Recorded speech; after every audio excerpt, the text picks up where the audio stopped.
Hello বন্ধুরা, আশা করি সবাই ভালো আছেন। ইন্ডিয়ান ভিসা সম্পর্কে নতুন আরেকটি তথ্য নিয়ে হাজির হলাম আপনাদের মাঝে।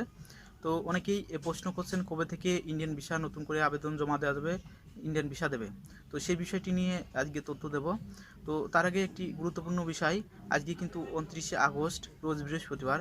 আজকে ঢাকা এবং সাতক্ষীরা আইবেক পাসপোর্ট ডেলিভারি দেওয়া বন্ধ থাকবে। এখন শুধুমাত্র পাসপোর্ট ডেলিভারি দিচ্ছে, তো সেটি ঢাকা এবং সাতক্ষীরা বন্ধ থাকবে। অন্যান্য ভিসা সেন্টারগুলোতে নিয়মিতভাবে খোলা থাকবে, তো সেখানে ডেলিভারি দেবে।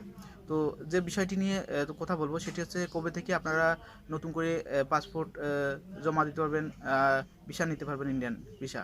তো এই বিষয় নিয়ে অনেকেই কিন্তু অনেক ধরনের কথা বলছে। তো আমি যতটুকু তথ্য পেয়েছি সেটি হচ্ছে 1 সেপ্টেম্বর থেকে নতুন করে ইন্ডিয়ান ভিসার জন্য আবেদন করা যাবে, ইন্ডিয়ান ভিসা নেওয়ার জন্য, এবং ইন্ডিয়ান এম্বাসিতে পাসপোর্ট জমা দেওয়া যাবে। তো এই বিষয়টি কতটুকু সত্য সেটি আমি জানি না, তবে 1 সেপ্টেম্বর থেকে হয়তো আশা করা যায় ইন্ডিয়ান ভিসা নেওয়ার জন্য নতুন করে আবেদন করার। এখন আপনারা আবেদন করতে পারবেন, কিন্তু ইন্ডিয়ান যে অ্যাপার্টমেন্ট ডেট সেটি কিন্তু নিতে পারবেন না।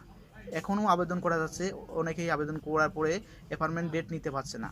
তো আশা করা যায় সেপ্টেম্বরের 1 তারিখ থেকে অ্যাপার্টমেন্ট ডেট দেওয়া শুরু করবে। কারণ অনেক দিন হলো ইন্ডিয়ান এম্বাসি কিন্তু নিরাপত্তাহীনতায় ভুগছিল। তো সেটি হয়তো আস্তে আস্তে ঠিক হয়ে যাবে। খুব দ্রুতই কিন্তু বাংলাদেশ ভারতের সাথে একটি সম্পর্ক গড়বে এবং আবারও ইন্ডিয়ান ভিসা দেওয়া শুরু করবে। তো যাদের অলরেডি ভিসা আছে তারা কিন্তু ইন্ডিয়ায় যেতে পারছে ট্যুরিস্ট ভিসা নিয়ে, বেনাপোল গেদে বা অন্যান্য বর্ডার নিয়ে কোনো সমস্যা হচ্ছে না। কিন্তু নতুন করে অনেকেই ভিসা নেওয়ার জন্য ওয়েট করে আছে, অনেকেই চিকিৎসা ক্ষেত্রে যায়, তো সেটি পাচ্ছে না। হয়তো সেপ্টেম্বর মাসের 1 তারিখ থেকে হয়তো সেটি পারবে, আশা করা যায়। তো দু এক হয়তো আমি যতটুকু খবর পেয়েছি, সেটি কিন্তু নিতান্তই হাই কমিশনারের ব্যাপার যে কবে থেকে আসলে ভিসা দেবে। তো আমি যতটুকু খবর পেয়েছি সেটি হচ্ছে 1 সেপ্টেম্বর থেকে নতুন করে আবেদন করা যাবে এবং জমা দেওয়া যাবে। তো পরবর্তী যদি কোনো নতুন করে খবর পাই বা হাই কমিশনার বা কোনো বিজ্ঞপ্তি দেয়, সেটি অবশ্যই আপনাদের মাঝে শেয়ার করব।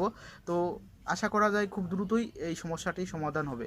কারণ বাংলাদেশে অনেক লোক কিন্তু মেডিকেল ভিসা নিয়ে চিকিৎসা করাতে যায়, এবং ট্যুরিস্ট ভিসা নিয়ে প্রায় 60% লোক যায়, মেডিকেল ভিসা নিয়ে 30% লোক যায়।